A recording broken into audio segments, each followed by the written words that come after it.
It's a beautiful joy today to be introducing a mentor, a friend, a woman with just amazing spirit, who's inspired a lot of people and really helps. A lot of people ask me, what's her title, and I'm like, well, she's the Queen of Hawaii.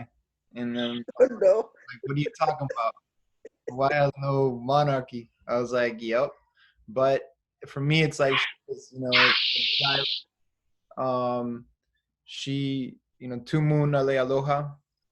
She, to me, someone that she's the Kumu hula, the master hula, the kahu, the keeper. To me, it's of traditions, and all these stories are wealth. And just she doesn't live in a big castle, but the big island is her castle. You could say. And for me, it's someone who can maintain the stories and the dances, and that's richness.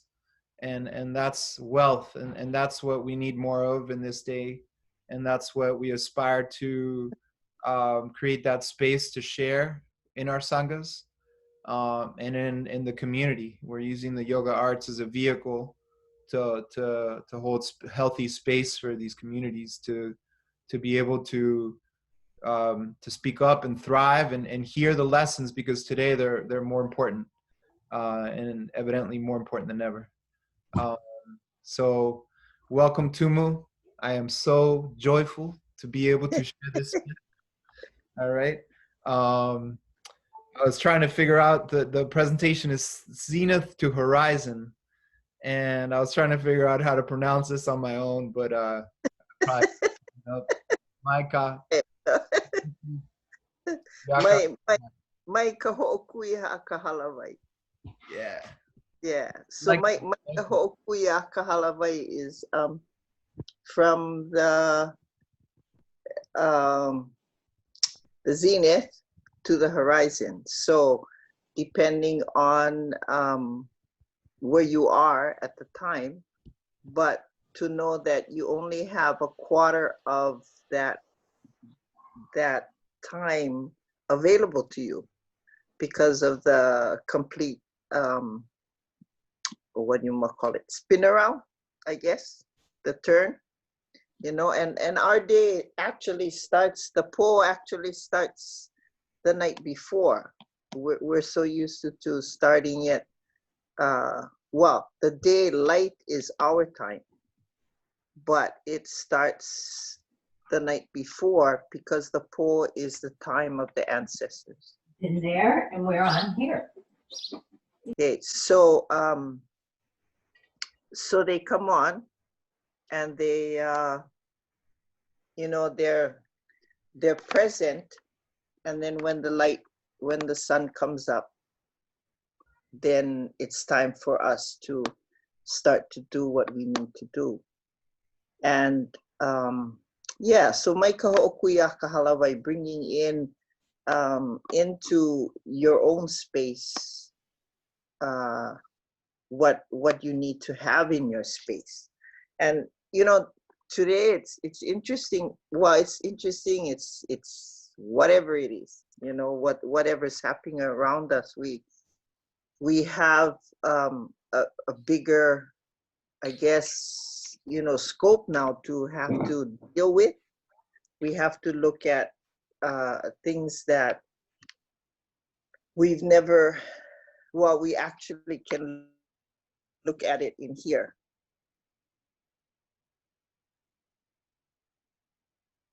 Have a limited amount, or not limited, but that's what we know. So our, the po'o, our lolo, our brains, we gather all this information, and then that's what we have. We have memory, and we have what we're doing and what we're supposed to do. But for us regaining, today we're regaining as a people, being here in Hawaii, and taking on what Francisco's talking about, queenship. That's a weird thing. It's queenship is something that comes with it comes with something. It doesn't come, I mean, there's no job description. I think we have such a title and what we're supposed to be according to the title. But I've been working a lot and discovering a lot of messages or a lot of things that, you know, our grandparents, our great-grandparents, our great-great-grandparents, they didn't know it and they had to grow into it, but passed on to them. You know, every generation we get past, something else is passed down, and then we have to live with it in the time that we're in the present, which is the present is you know, it's scary because we tend to, I think nowadays we tend to make a lot of plans for what's coming up. And then when those plans don't pan out the way we think they're supposed to, then we get all stressed out and it doesn't work out. But I know that now, I really know that living in the present means that whatever's going to happen is going to happen. And so if it happens, being able to deal with what happens. And I know that the timing of everything, to know that timing is so important. And when we, not to plan on what the time brings us, but rather to know what our timing is. And we're in a, you know, I speak about us today in the present because it's a whole new life.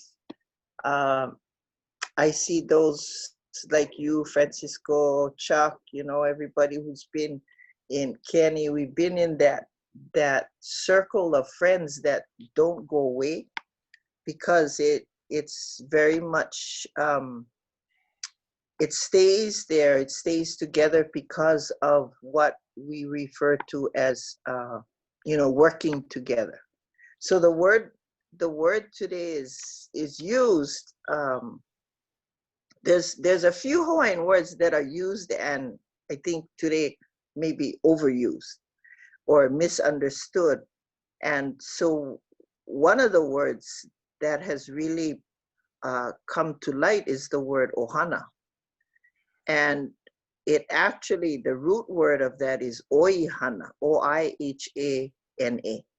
Because oihana is occupation. What do you do? If you come from a family of fishermen, then you're going to be fishermen. If you leave that and go with, perhaps you marry someone who's not fishermen, they're the the gardeners or the people who grow the food on the land, then you need to live that way. But there is that constant cooperation that you have to have between each other so that you can keep the group and the people and the lives going. So when we talk about oihana and that occupational knowledge, the occupational knowledge of our people for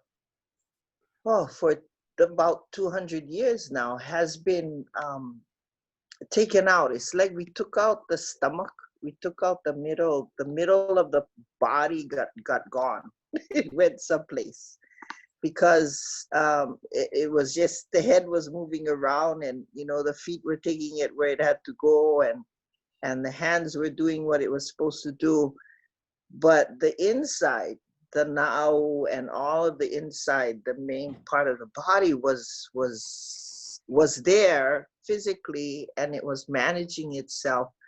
But there was a lot of care that needed to be put into it. But it needed to have knowledge. It needed to have knowledge of what is really the occupation. What do you do? Who are you? Are you, what is your purpose? And so the purpose gets, it doesn't disappear we're finding now, and I'm especially finding that it's been protected, and it's been protected by the chants. The Oihana has been protected by the prayers. It's been protected by the generations before us who put it into a form which is hula. And hula becomes the sacred form of a a grouping of going from the zenith, going from the top to the horizon. So once you create, or you are in that space, you're able to communicate, you're able to listen, not so much to talk and ask questions and expect people to teach you what you want to learn, but rather to listen to what someone has to say and someone has to teach. So the time, it's opening a new chapter, and the chapter opened because it had to. And so accepting, as maybe I was or wasn't, of different things that now have come into my life, the acceptance of new surroundings, new people, new things to do, are still in that same continuity. There's still a continuity because it's still connected to what was, to what I was familiar with. And I say that because this year will be the end of July 27 will be 6 years since Herman has passed away. And so that has changed a whole, he moves on to that other place. He moves on to that sacred place, the sacred place that we know that the people who we're connected to move on to. And you guys, just a quick, for reference, Herman is her love. So I'll speak to him briefly, if you don't mind me saying something. Oh yeah, go ahead. Okay. Man, this guy is solid.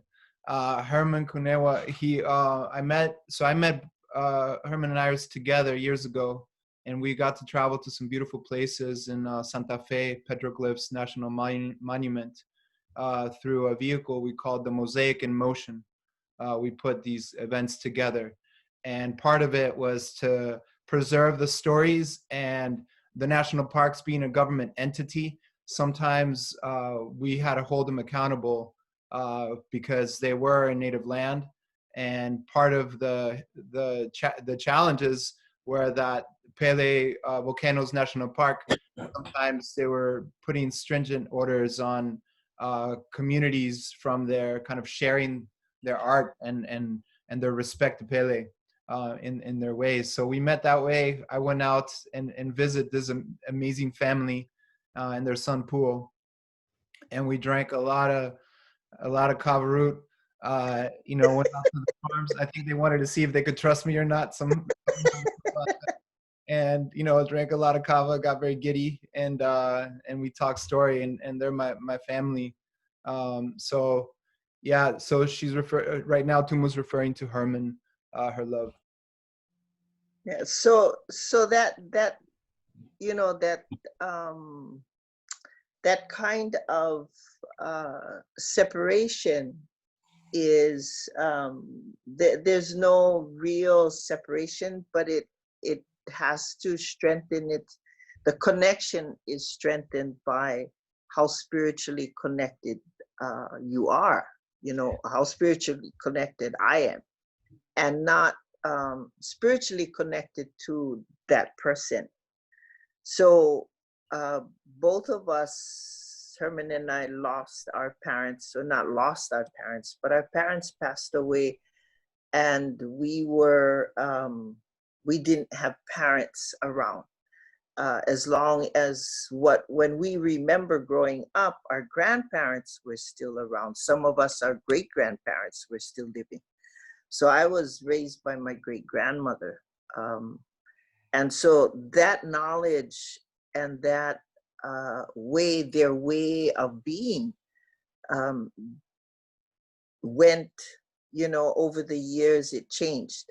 It changed as to how we looked at our surroundings and the way they lived and the way they did things. We started to move more and more in a north-south direction. They didn't. They moved in an east-west direction. So on the island, there's not, it's big. Like our island is a large island compared to the other islands in Hawaii. However, the landmass, and what's accessible, we didn't have access to places that now we can go to anytime because we go. However, we still feel we were always taught that you have to have a purpose. You have to have a purpose to go someplace if you're going to go far away from home. And I learned that early on from my grandmother, because I started with the Park Service at Pu'uhonua Ohanaunau in 1971. So I was just graduated out of high school. Month later, I go down and I start to work there. So the drive was 40 miles one way. And my grandmother, my grandmother pretty much kind of forbid that to happen, because she said, oh, no, you don't, we don't come from there. We're not from South Kona. We're from here. We don't have family, da, da, da, da, da, da. And my mother, being the age she was and the generation she came from, she said, well, we have to let her go because this is an opportunity. But it was really now I realize more and more that it was an assignment. It wasn't, it was supposed to happen. But getting there was a whole nother story, because it was a ways away from home. And, to drive there every day and then to drive back home again. And it was, now I think about it, I would never do it today. Why I did it then, it was because it was opportunity. So again, we switch, we start to have to look again at where we start from. Yeah, what is the zenith, and then what is the horizon? So so everything that has come to be in the life that is here today, and the foundation that has been built was built over over 40 years of doing the work and being in that space of oihana. What is the first occupation? What is the occupational knowledge that you need to have in order to do what you need to do? So today, there's so much that it comes about. And there's two things that have been happening. Is one part of it is that healing has to take place. The healing is taking place. The healing is constant. And the healing is about not being angry, not being so mad at what happened to Liliuokalani, the queen. What happened to her? She was imprisoned in her own palace, and in a room that was actually one of the guest rooms. She didn't live in the palace, but she was imprisoned in a bedroom. And so she lived with that. She didn't want for our people to have to be, although there was some, people who they wanted to fight and they wanted to get out there, and they did. But she wouldn't have that because she knew that that would be the end. So every generation, in all of the families and the people who have come to Hawaii and made Hawaii their home over that 200 or so year period, from the time that Kamehameha passes, especially in 1819, it's a work in progress, and we've become more aware of not being angry with people and not being so sad about what happens, what happens with people. Because if we hang on to that, then we don't get anywhere. But it's not an easy thing to do. We want to just get it over with, want to just move on and not have to deal with that. So the steps that to take that have been over the years, different people have put together, have written books, have done the work, and they're our contemporaries. They're my contemporaries today, and many of the women that I respect and I look up to, and I know not only because of what their work is today, but also because of what their work was in the time that, their parents and their grandparents, who they come from. So my upbringing in hula with Lokalia Montgomery. Tumu, also, Tumu, briefly, I want to know that I have the images you sent me. So if you ever want me to put them up, we can keep flowing and I can share them later. Just let me know. Oh, okay, good.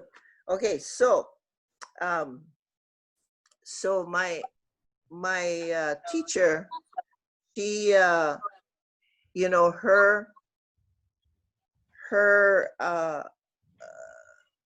her knowing about how to teach and how to take someone who and to groom them. She was known for being like the last teacher of when you have your teachers and those your mentors, and as you grow into what you need to be. So what was happening during that time, and being a child and learning, that is what that's the time that she took, but she was also moving up, in our lives. So we believe that like this photo, this is a good photo. I must say. This was so I'm wearing limu kala. I'm wearing limu, same ipu and same pahu, and this is a film that's called Kumuhula, and we did that in Kona.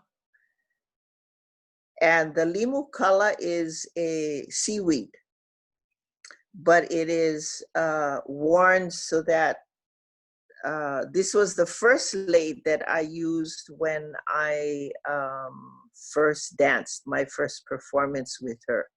And the reason for that is because when you're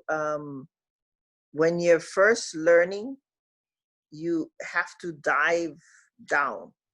You're put into the ocean. You're put into the ocean by the teacher, but you're always you stay in touch with the teacher, because it's like the parents. You stay in touch with your parents. You stay in touch with those who are taking care of you, because you're still learning. And they let you go, but they keep pulling you back, and then you go again and they keep pulling you back. But as you grow older and older, you get more into beyond the limu. The limu grows, the limu is the underwater garden. Yeah, it grows with all the small, the shells, the shellfish, the small fish, they're all close to shore. So the teacher keeps that, will keep that close by. And this photo is a beginning. This is an ascent. This was when we took Herman's ashes to Waiapuka. And Waiapuka is up here in North Kohala, northeast of us. And it is a freshwater place. So I'm preparing before we have the ceremony. And so it's the same idea that we enter again into the water because we're now in that state where it's free now. We're free to move on, and we're free to but we're still connected. And the connection is our life and what we've accomplished and who we are and how we have treated ourselves in the present time. So that so the movement eiho is to go to dive deep, to dive down into the water. This is that last one. Yeah, if we go back to this one, this is Uncle Alva. He's a Lomi teacher. He's Pu'o's Lomi teacher. Alva Andrews, and they're from Waimanalo. This is another one of his students in the back, and then Herman is lying down. He's being he's having his Lomi from Pomai, and we this was actually Pu'o's first introduction to being around them. This wasn't Pu'o's first teacher. Pu'o's first teacher is from Kona. And then after Herman passes, we were trying to figure out what to do, where we were going and what was going to happen. And when I contacted Uncle Alva, he said, okay, send him down. And Uncle Alva has passed also, but Pu'o is still there and still doing his Lomi on Oahu. And so, but the connection, this Oihana, the Lomi, the massage, that is still a deep connection. The mentoring of a young person and but still allowing for the order of things to take place, because Uncle Alva was also, he was a Lua practitioner. So he dealt with the physical part of, which is another part of hula. So hula and Lua are both intertwined with each other. And so you need to have both in your life. So it worked out really well, because the chants, the dances, the movement, what is being done is all one and the same. So Pu'o's connection and going down to be with Uncle Alva in that time for maybe about 8 months. He was with him. Pu'o is Tumu's son, so you guys know that's her son. Yeah, that's the son. And then there's today there is a, we have in the 70s, in the 80s, and today we have all these places and people, and and things that have been events that we've put together and have contributed and been a part of, so that we can bring people together, bring ourselves together. And by bringing ourselves together and coordinating and having our students and our students' students be a part of what takes place, we've, I believe that, you know, going from the zenith onto the horizon, we needed to keep that going.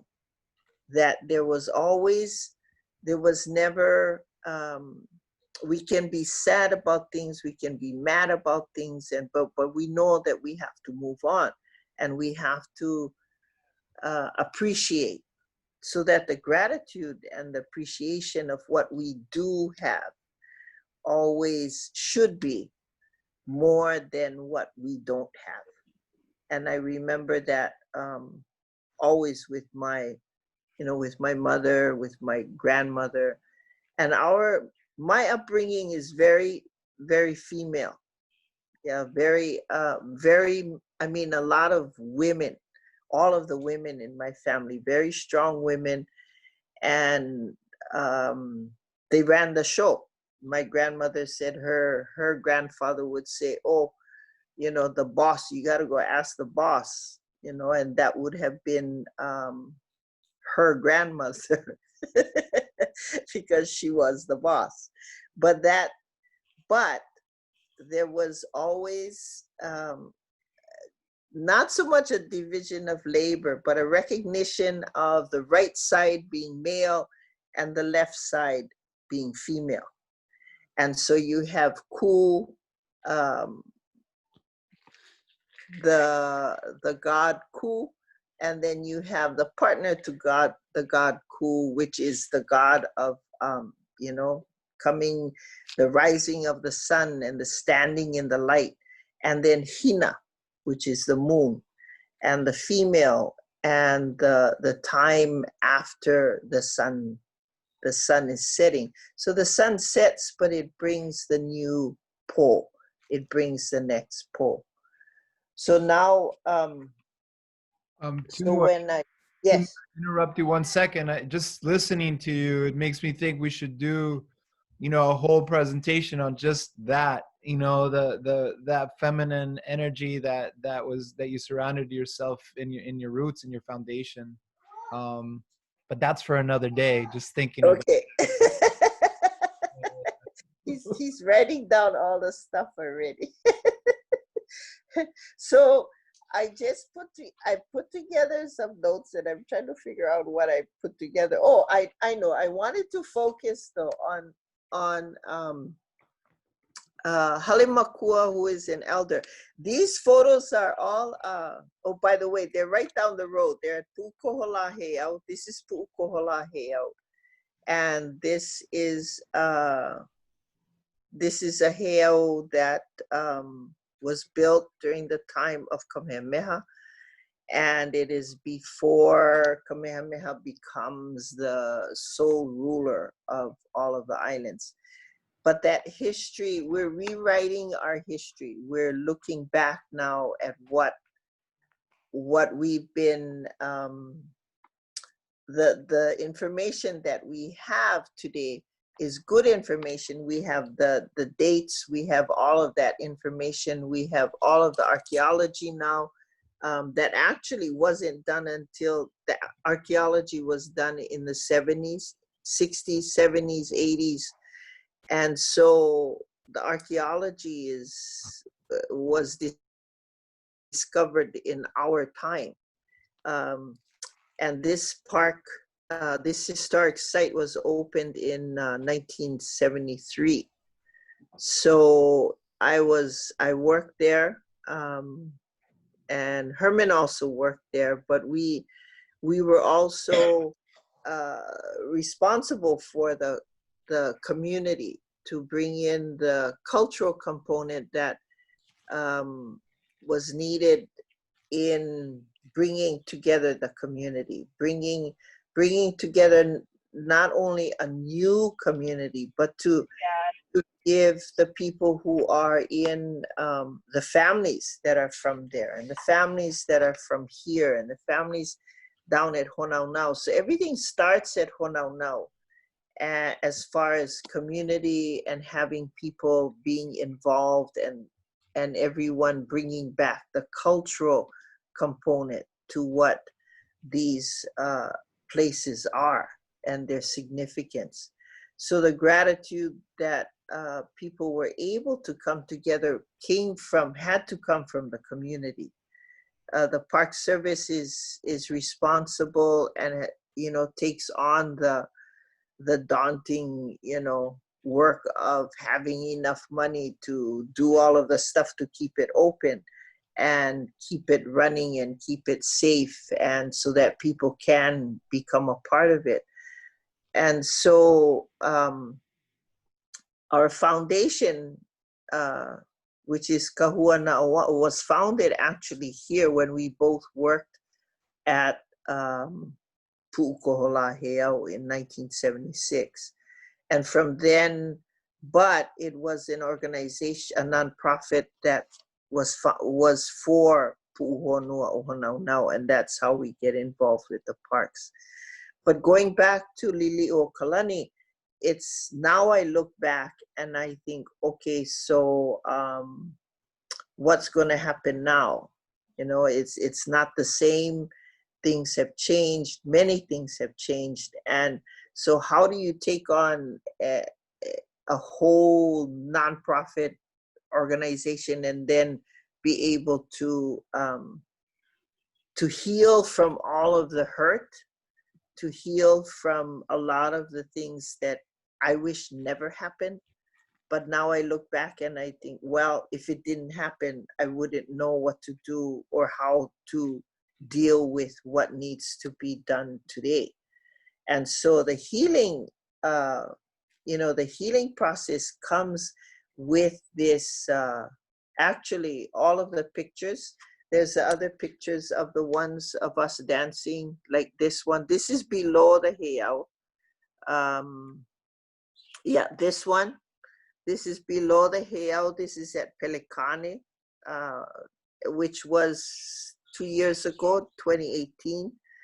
And it is, I'm teaching, and these students, the participants come from all over the world. They came for a conference that was conducted for over a 20-year period.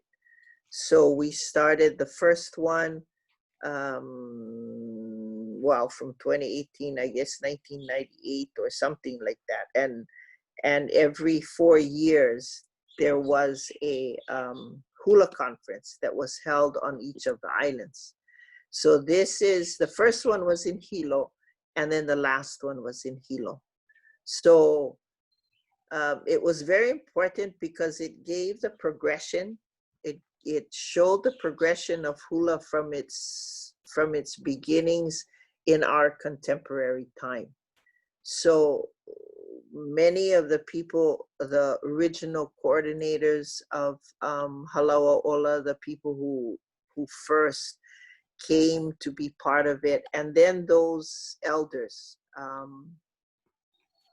my teachers, some of my teachers' students, the older students, were at the first one and the second one, and then after a while the third, and then the last one that we had, we didn't have the same people present, but we still established a legacy.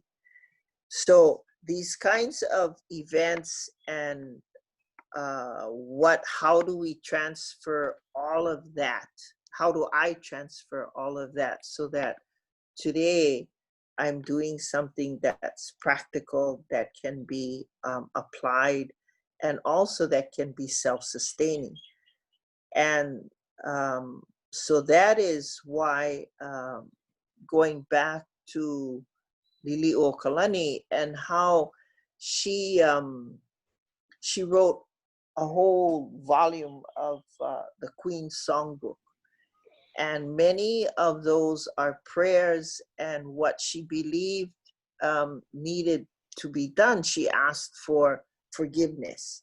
She asked to forgive, to give her, to give her the strength to forgive those who did the wrong, and that not for her to judge how wrong the wrong is, but rather for it to be left to be taken care of, so that she and her people would not be bitter about what had taken place.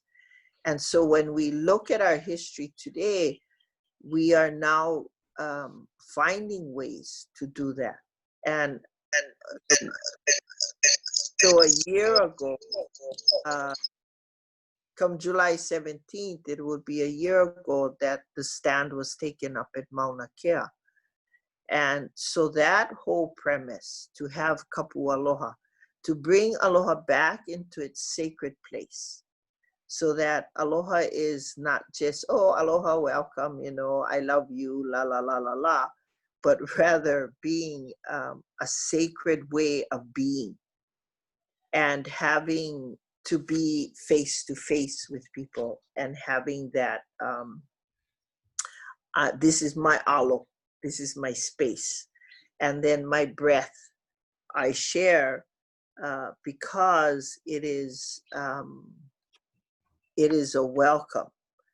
And when I do that, I not so much open up myself or you open yourself up, but we create a space. We create again that space so that we can communicate.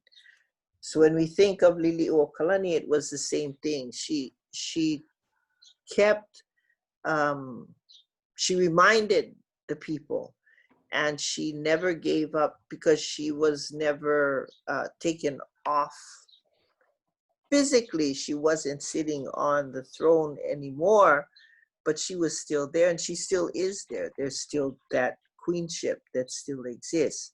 So we look upon that as being the strength, and how we need to be very, when we think about what is going on, there's a process that Halimakua, who is an elder too, well respected by all of us, in his writings, he talks about reverse friction. And reverse friction is to take, because the ancestors, he says, the ancestors, and we also, now I finally realize what that means, is that the ancestors didn't have all the stuff we have today to deal with. So but the process of reverse friction takes us back, so that we go back to what the actual time is and what was happening then.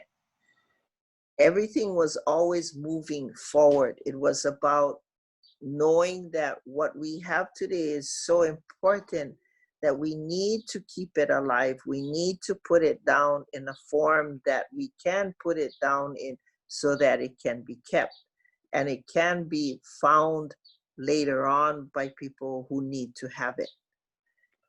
And so the reverse friction process that I've started to do is, because Halimakua would always tell us, go read stuff backwards. Start with the end of the book and go backwards and read. Then you'll find out what happened in the beginning. So it's like, we look at him and go, yeah, really, you're going to read something backwards. And so instead of reading stuff backwards, I went to the chants, and I start with the chants backwards. I mean, I go with the chants with the ending and go back to the first verse and end it with the first verse. And it works. It actually puts one of the chants that we've been doing, and people say, oh, we got to do that chant. We got to dance that again, over and over and over again. We're doing the same dances. They're traditional dances. They were created in the time Lili'o Kalani or Kamehameha. And mostly that, especially the Kalakaua time, the last two monarchs, right? That's the closest to us. So there were all those chants that we had from them, but the two that really stood out over and over again were Ea no Kavika and Elili'ue. And both of those are very basic when you look at the little translation. But when I start, so, you know, to do it over and over and over again, it becomes like a basic introduction dance. And then you don't, oh, well, that's, you know, kindergarten after a while when you get to be better at it. And, you know, the steps are simple. So when I reversed it, I thought, oh my gosh, you put Lili'o Kalani back in the throne again. So she just backs up and she reverses and she sits down again. And once she sits in her throne again, it becomes a whole different picture, because now Lili'u is actually sitting there, and she's and that throne room at the Iolani Palace is still there. You know, it's her throne, her, you know, the same one that Kalakaua sat in, the same chair. So now when I look at it, I think, okay, so that process works. You know, that process and putting something to the test with something that I already knew is a way of healing and helping to heal what perhaps was never healed and at the time, because it couldn't be healed because the hurt was being done at the time. So each of the ali'i, each of our all of our families, and we in our own families know the amount of you know, struggles and what we need to take care of.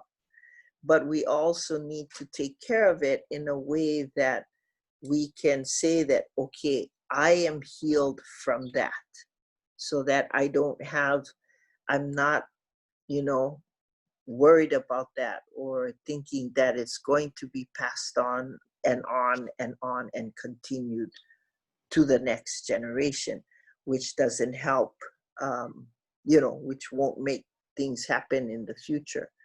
So our whole process, so my whole process, the next process is to create, is to see how the new, or how we can put it into a native Hawaii practice.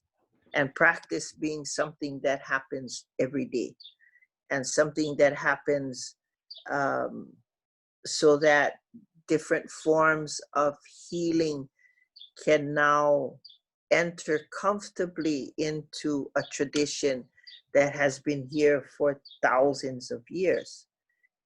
And the parts of it, the plants that have to do with it, the sea life, the land, you know, the air quality, all of this is all part of that environment that is part of that healing. And we as a people have seen that happen, you know, in that time that Mauna Kea was taking place. What was happening on what we became to know as the Kukia'i Mauna, the protectors of the Mauna, the protectors of the mountain. For each person, it's different, but the purpose was to, we now have become those elders. We now are the kupuna, whether we want to be there, whether I want to be there or not. It happens. And so the process was for, or the idea was to go up there as the elders that are now here. But the fight began way back when. Yeah, for many of the ones who actually did get arrested, they were already arrested years ago. So this was, okay, if this is going to happen again, this is going to happen again. And it did happen early on, But what came out of that and is still happening today is such an awareness that has become worldwide, but it has become so overwhelming, it's a real release for us, because it is a way for us to say, okay, this is really the way it is. It is this way. We have things, we have parts of us, our islands have to be a certain way. We can't just be going on and on. Yeah, you can come to any place and every place you want to go and just go online and see, oh yeah, that's a cool place, da da da da da da da. And next thing you know, and then putting stones up or coral or wherever up in the middle of nowhere, and expecting it to give you some juju from wherever it is in the sky is not what it's about. But it's rather about what is underneath.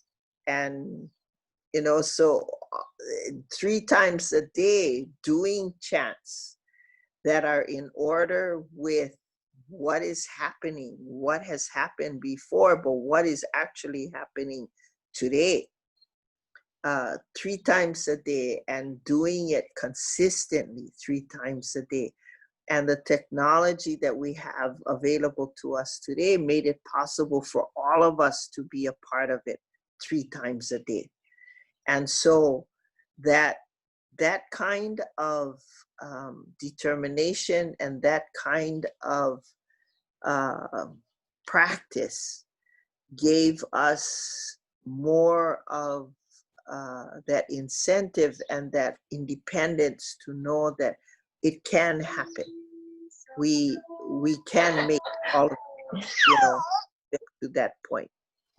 So, so many things, everything is available to me. Everything is available to be made into, to be put forward. And right now, the healing, you know, comes because it comes when it's accepted. And once the healing, I believe, is accepted, then it can happen. If it's not, and when that healing happens, the recognition of it and to acknowledge that that healing is taking place. So whether or not we as whether I accept that healing is what is up to me. So I can pick and choose processes of healing, but for a long time, or for those years, you know, over and over again, our healing was up here.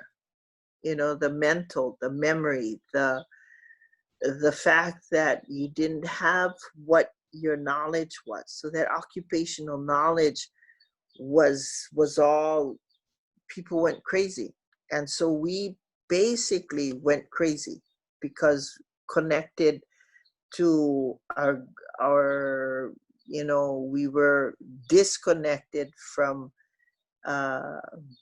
what was the occupational knowledge, to having or trying to, and knowing that we could learn something that wasn't, that becomes our occupational knowledge. And then in our time, we have to reconnect where that occupational knowledge had roots in. Because what we were taught and how we were taught and the processes of being educated in a system that was not meant or designed to create your awareness and who you are as an individual, but rather to nationalize us in a system that wasn't ours. And so that we would be one way. And so that confusion and that ability not to recognize uh, what it is that you're supposed, who do you identify with? Are you this or are you that? Where do you come from? What do you do? And that was very important because this was the world, the 8 islands, the ocean, the sky, that's the world. And the connection is to those islands where we originally come from. So today that we've made those connections again, we hooked up again. We hooked up again with the rest of the world. And so now we get back into the flow. But that also was because of the different events that have taken place over these years. So to be able to share that, you know, in the forms of the canoe, the wa'a, with hokulea, with makali'i, with all of our voyaging canoes in the Pacific. We have the language and all of our languages now that are based on, that are coming back to their origin, our song, our dance, our food, understanding and knowing that we can, you know, go back to that, but not go back to what we have assumed is Hawaiian, but to know that what was here is, it may not be here today, but the essence and the energy of it is still here. So that has been a real healing process, is having that energy, having that process, being able to capture that, or being able to get the mana from that. Because, you know, you can lose mana. Someone can steal your mana. So mana needs to be protected. But mana is a spiritual energy that you receive. And everyone, you know, there's different degrees supposedly of mana that, you know, some people inherit more mana than others. And yeah, maybe, but you still need to be able to cultivate that mana. You know, you need to have, what is it that you want to do with the mana? Because mana can be energy that is very powerful. And if not used in the right way, it can be very detrimental to the person, you know, and drive you crazy because it's just too much to have.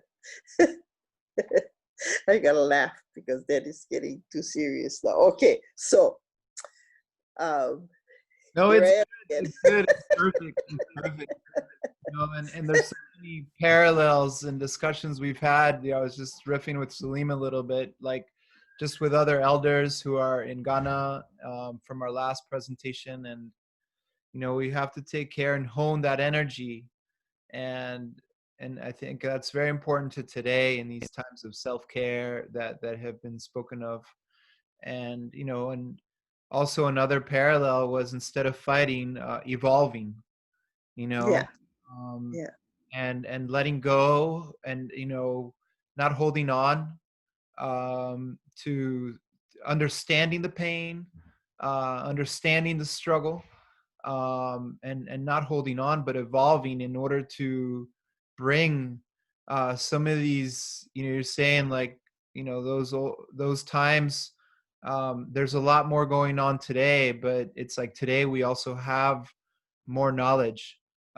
If we really, you know, there's all this information that's still there, like you say, that we can tap into to grow and keep building that community and that ohana. yeah, yeah, yeah. Good summary. Yeah, check. For me, Good, Havana. guys, right now, this is my mentor right here. So I circle back to Hawaii whenever I can to keep feeding the lessons, and then I fly like a bee all over the world, you know.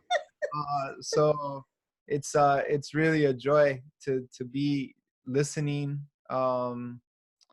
Yeah, let's keep flowing. And you guys right now, just to do a little time check, the sanghas are scheduled for 90 minutes. We're at 15 till. So at some point, like to open it up for questions too. What do you think of that, Tumu? Oh, that's fine. I think as long as everybody's still on track, I'm still on track. I don't know if I'm still on track. You're perfect. Perfect on track. The record is flowing. The record is flowing. Yeah, sure. That's good. That's good. We can do question that. I like that.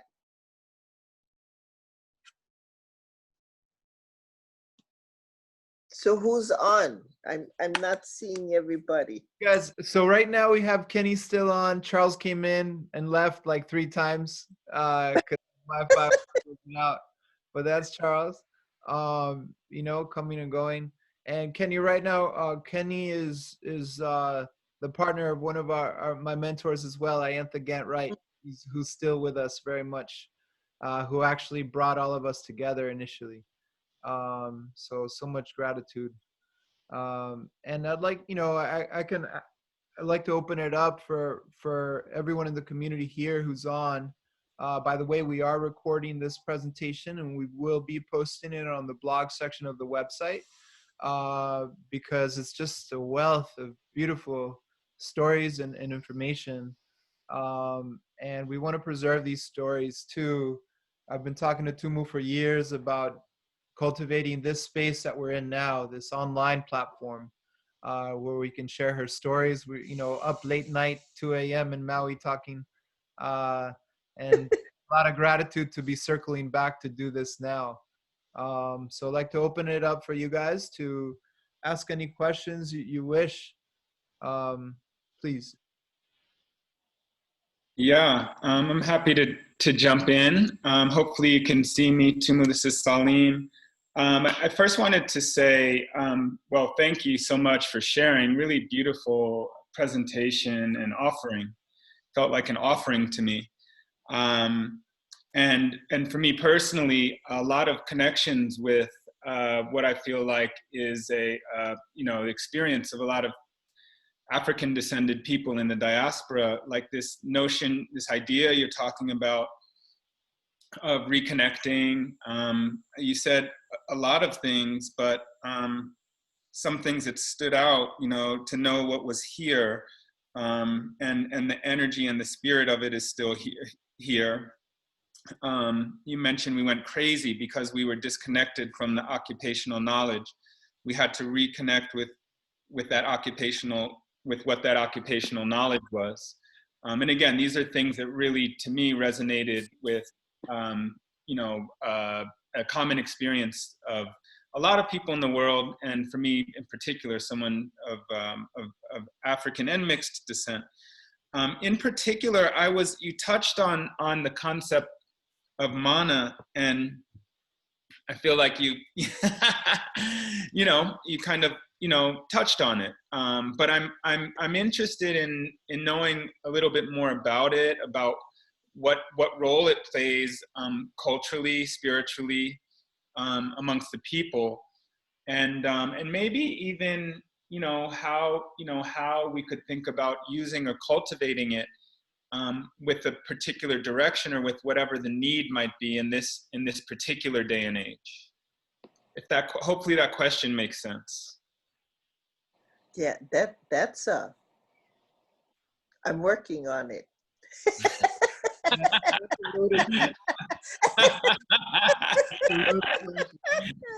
Well, great. Mana is the, you know, it is it's your inner power. Yeah, because everyone has a degree of well, we have mana, and it's the connection you have to your ancestors. So from the beginning of your ancestry, from the very first one in your family, or who you are related to, that cultivation of mana needs to was taken care of, and it was cultivated. So not preserved, because you can preserve and perpetuate, but if you don't cultivate, then it's no sense, right? Because it'll just be there and nobody knows what the heck it's there for, and then nobody knows how to use it and to maintain it so that it can be accessed, but it also can be accepted.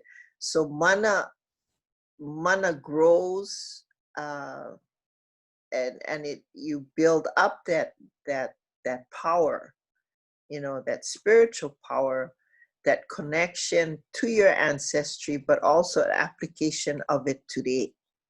What do you need that mana for? You know, and that's the part that I need to work on constantly, because I can do things unconsciously, and they can happen. I can think of something that I don't like, and it can go away, right? It can disappear, but not disappear. Something can happen to somebody or something because I didn't like what was happening. So where that mana comes from has to do with how long it took for me to be able to understand the difference between right and wrong. And when you know the difference between right and wrong over a life, you know, over your lifetime of experience, and knowing what the experiences were of your ancestors, then those experiences then create more of that mana. And because mana can also be something that's really like really radical. It just kind of can float around all over the place, and you can go get mana if you want it, you know, and you can go bring it to you. But if you don't know where that mana came from, then you're just bringing in energy that you shouldn't have, you know, in your own space, because you need to take care of it. That's where the cultivation comes in. So the vehicle, the car that you're going to put this mana in, you have to control that car. You have to know where you're driving it, how you need to take care of it. You need to make sure that you got enough, you know, gas in it so that it can go where it's supposed to go, and all of those things that go with it, because you're going to have to be the keeper of this, the kahu, or the one that takes care of this mana. And when you do that, then the mana through the ancestors, going back again to connecting, yeah, and just connecting back to where that mana comes from, you go back and you then allow it to move you, so that I have the ability to now do what I think, because of experience and because of what I've learned and who has taught me, and my respect for people and my support for certain things, and what I like and what I know is needed for the greater good. Then I tap into that mana, and I try to keep that, increase that. But when I put it out, I need to be knowing that when I put it out, and lately I've been putting it out, but it's been, sometimes it's been too much. People cannot handle it. And I've been told that as time goes on, more recently I've been reminded that you cannot just put it out. You just cannot just go la da da da da da da and assume that people can handle it. Because although people will say, oh yeah, yeah, you know, the wow, you know, this is a wow thing, and you know, wow, you know so much, and you know this and you know that, they're actually not getting the information. They're just getting the energy because it's very strong. And so I have to know, right now, that's why I say I'm working on it, is trying to not so much control it, but to recognize it, to recognize what that mana is within myself, and how much subconsciously, the subconscious can, how strong the subconscious is. You know, what is already stored inside is that mana. So when I said that someone can take your mana from you, is because they can get into that subconscious because you're not aware that it's there, and take it away from you. But when you take somebody else's mana, something, you know, you don't really know what that is. And that's a whole nother place too. But am I answering? Well, yes, and a lot of this makes sense, because what you're saying to me, and one of the important traditions that, and again, I'm making a lot of parallels with and translating this in my mind because it translates directly to a lot of my experiences. One of the important traditions that came with Africans to the Americas and the diaspora were Yoruba traditions. It's one of the kind of concrete traditions that we still have in place. It's an ethnic group from Nigeria. And the concept of Ashe is very, very similar. I mean, it's very tied to an ancestral force. It's a personal energy, it's a power. And so it had, you know, I mean, everything you're describing to me connects to that. And I love that. You know, I love that, because for me personally, I also acknowledge indigenous ancestry as well, and have always been interested in some of these intersections of different indigenous culture in the Americas, so-called Americas, and African traditions as well. So it's great to hear you talking about that, because to me the connections there are as clear as day. Yeah.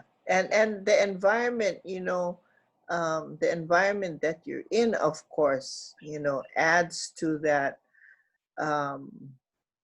you know, what that mana really is, because you need to know your environment. You need to understand the environment that you're in and why you're in that environment in order to be able to recognize what that mana is. Okay. And Tumu, it's interesting, because if you don't mind, it's you know, in yoga they call it the prana, in sometimes referred to as the chi. In the Quechua, the culture of Peru, it's called the ko, you know, which the queros communicate. And you know, what's being echoed also is, you know, we need to have clarity and be intentional with how we move our energy. And then a lot of these arts are here to help us understand it, you know, to help us understand the mana, like you say, where it's coming from, and to help us calibrate in order to project it and share it with intention. You know, because, and I feel it's as times are kind of scattered and we have so much download of pretty wild information, you know, it's really important to ground ourselves with these arts that you really help sustain with the hula. And you know, we've talked the singing and the chanting, and you know, all these beautiful arts that you've helped sustain and pass on, help us to stay calibrated and focused. And I feel that that's, you know, that's a little bit like when we go back, when you're referring to aloha, and how how sometimes create changes in these words and dynamics, like give it different meanings, but really understanding the root of them and how aloha, at first when I was talking to Tumu, I was like, let's call the presentation the fierce aloha. And she's like, oh, people are gonna be scared. They're gonna get scared off. Careful how you channel that mana, friend. Fierceness has that, like I said, it's like outwardly people are like, oh, fierce, you know, but fierce can be just very devotional and very connected and very humbled by the arts. And you know, I'm humbled by Tumu, you know, I'm humbled by her and being around her. I feel that fierceness and that humility. So there's different ways, you know, sometimes even the word fierce can be misinterpreted. And to me, that's the fierce aloha. And that's the essence of the beautiful culture that Tumu speaks to, is that there's a lot of fierce humility and really reflection on the ancestors and on the arts, and really staying true and being humbled by these arts that help us to calibrate the mana and understand our intention and how we're going to share with the world. So I'm so grateful. Yeah. Yeah. Okay. Next. Anybody else out there?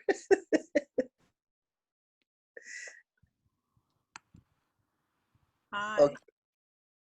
Thank you so much for the beautiful talk. I really enjoyed the idea of going backwards through a sequence, through a traditional sequence. And I was thinking, I have, my second mother is African, and I was really thinking I'm interested to find out what traditional dances she has, and maybe try that experiment of going backwards through the sequence of the dancing. Is that, Is I'm that sorry. wants to know? That's a question. Oh, yeah. I think it's more of a comment. Just thank you so much. And again, like Salim, it's for me, I'm from South Africa, so it's more, I'm taking it into an African context, and it would be really interesting to try. Yeah, it's beautiful how these stories apply, like Tumu's saying, to our traditions, and understanding how they connect to where we're at. Yeah. Francisco, am I seeing, I'm only seeing the three of you. Oh, I think it's the speaker view. Yeah, isn't it? So I think Tumu would have to go to the gallery view. Fran, you're muted, bro. Fran, you're muted, bro. Go to the top right of your screen, Tumu, and you're gonna see a little icon there. It says speaker view. Click gallery. And then you'll see little boxes. Then you can see Lorna speaking. Oh, I see. Oh, there it is. Yeah, see everyone? Yeah. It's just participants. There you go. Now you see Ife with a little baby over Oh, there. look who's there. By the way, his name is Pele, that little guy. Oh, okay. Oh, okay. Yeah. Yeah. Thank you for sharing, Lorna.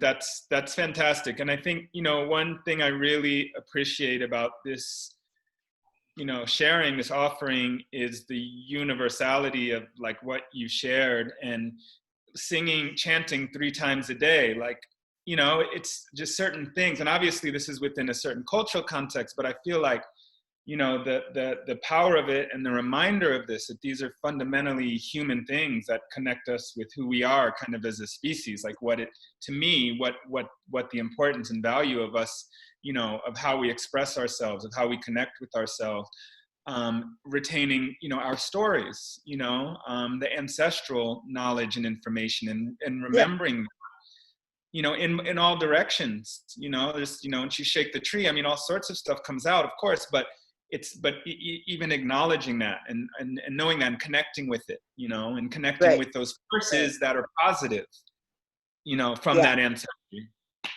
Yeah. And learning, you know, learning and not, of course, not repeating the same mistakes. Because, you know, we make mistakes, but not doing it over and over again, or trying to fix it, you know, trying to fix what was wrong. We heal from that, and then not so much to recreate something new, but to have a balance in how we proceed, so that when we proceed and we do what we're doing it for the better good. And the population, I mean, the, you know, the populace has changed, the people have changed, but the environments are, you know, they're not exactly the same, but you still, now what we're seeing, you know, when the drastic, you know, no visitors, you know, just shut them all down and keep them out, you know, that that takes us back to, for me, you know, that's back when we were, I don't know, growing up, I think, you know, because it's always been about visitor industry, but it's never been about 30,000 people a day, you know, coming to the islands. I mean, it's like, oh, we didn't even realize we had that many people coming in every day. Yeah. And so,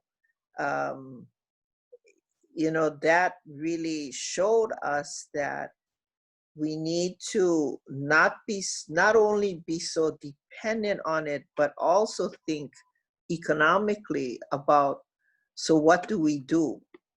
You know, we don't have access to the things that people say, oh yeah, you got to go do this, you got to go do that, go plant this, go plant that, do this, do that. Yeah, you can do that, but we used to do that already, right? The people were keeping their own, you know, growing their own food and doing all this stuff.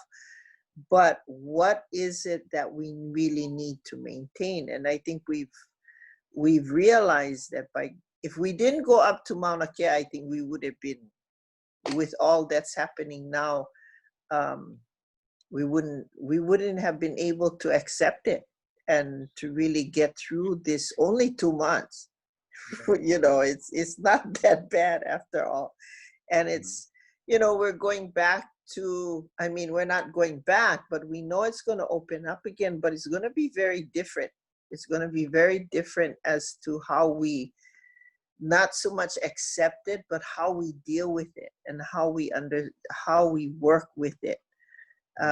Because we know what we want and we know how we want to see it.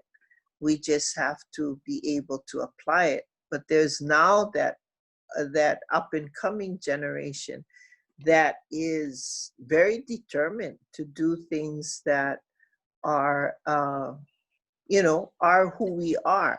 You know, keeping aloha sacred, keeping that mana going, you know, understanding what that mana is, and that there is nothing wrong with keeping what is sacred. Yeah. Because if not, then we don't have it. And then letting what is for everybody to have, but to understand that when it's put out there, you also need to know that if you're going to be a part of that, like with the food, right? You're going to be a part of what other people eat and what has been a tradition in their, how it's being put together and why it's being put together, and what does that mean once you consume it, then that's all part of that sharing. It tastes good, okay, but beyond that, the fact that you sit around and you talk story and you eat, right? You enjoy it and you are grateful for it, and where does it come from? So all of these kinds of things have to be a part of that spirit, yeah, that what has been now tagged as the aloha spirit.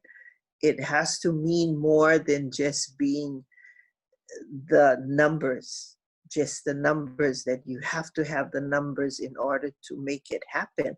And we're seeing that because all of the big events, the events that have become so much a part of our economic base, have been canceled because they're big. They're bringing in a lot of people, and from, you know, not only from North America, but from other parts of the world. And so when you have everybody there, you know, and mingling, and the hardest part we've had with, you know, with all of this having to wear a mask and all that is, you know how we are. We're so open, you know, we're always laughing and hugging and kissing and being with people and talking story and just showing up at somebody's house and, you know, sitting down with them and being a part of whatever it is. I mean, even in the store, you go to the store so you can talk story. You don't go to the store so that you can shop, you know. I mean, it's so much a part of us that it's like, oh my gosh, we cannot even touch somebody. We have to stay like, you know, 6 feet away or what. And it's like, oh, forget it already. You know, it's like, I mean, it's become such a, for us, it's become like this, you know, wearing a mask has just automatically threw us off, and we're getting used to it, but at the same time, it's still, in the beginning it was scary because but we, you know, we know that aloha, and then we got to tap back into that mana, you know, to make sure that, okay, I know who I am and they know who they are, and we know why we're connected. So we have to stay connected like that. And so it's been, you know, now we're getting into how we can deal with it, but, you know, so that we're not so fearful of what is going to happen when it does open up again. Yeah. Because we're going to see, I think it has made, going up to Mauna Kea has made the politicians, everybody else who are in this, you know, whatever, the industry, controlling the industry, now realize that they're not really in control. They have to be in control. It's okay to say, no, you cannot go over there. No, you cannot. For reference, Tumu, if you don't mind me adding, for reference, Mauna Kea is, and Tumu can speak a little bit more to the sacred space of it, but it's, they propose to build a massive, like astro watching, like star watching telescope on that mount and sacred space. And what Tumu was referring to, it really bonded a lot of people, and it made them talk story around, you know, the significance of the space in order to say what she's saying now, which is like, no.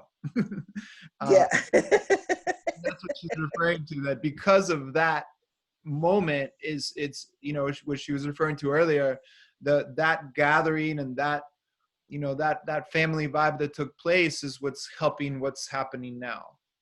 Yeah. And it's really, and it's also identified, I think, for people who, you know, because we've been in it for 40 something years now or more, you know, pretty much all of our lives, that movement, because our parents were in the same movement, our grandparents were in the same movement in their own time. And now we are saying that this didn't go away, you know, arresting and evicting people from their homes and all of this stuff is just a retake. You cannot arrest the queen more than once. You did it once, but it just kept repeating and repeating and repeating and repeating till finally it's like, you can't keep doing that for nothing, you know? So the strength that we had to come together with was that we can do this, but we gotta stay together. We have to be together, and we have to be on the same page. We cannot be just thinking that, you know, this one is gonna get this and that one is gonna get this, and what we call the A'ama syndrome, which is the black crab, and how they all crawl around and the other one crawls and pulls down the other one and pulls down the other one. Instead of, you know, we gotta stay together. We cannot be pulling each other down. Yeah, And no, so, another analogy that you shared was like, you know, if the sharks are swimming, if you swim with the shark, you know, what are you expecting? yeah, right, right. And you can, it's okay. Um, as long as they're fed and they're satisfied, it'll be okay. You can go swim with them. But you need to know that they already ate.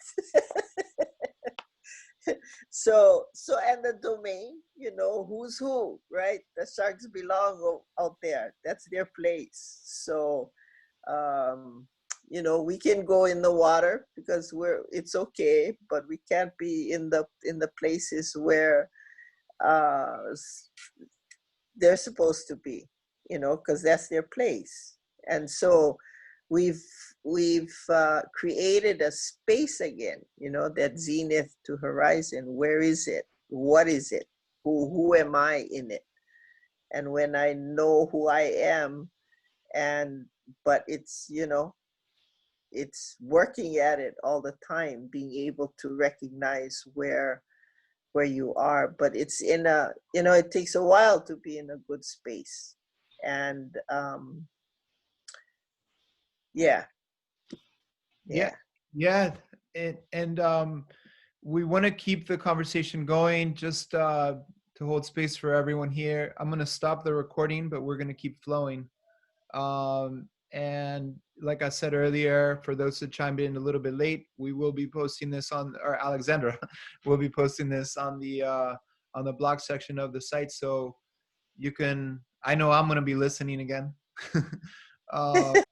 For sure. I'll be I paused. better listen to myself so I know what I said here. So I'll stop the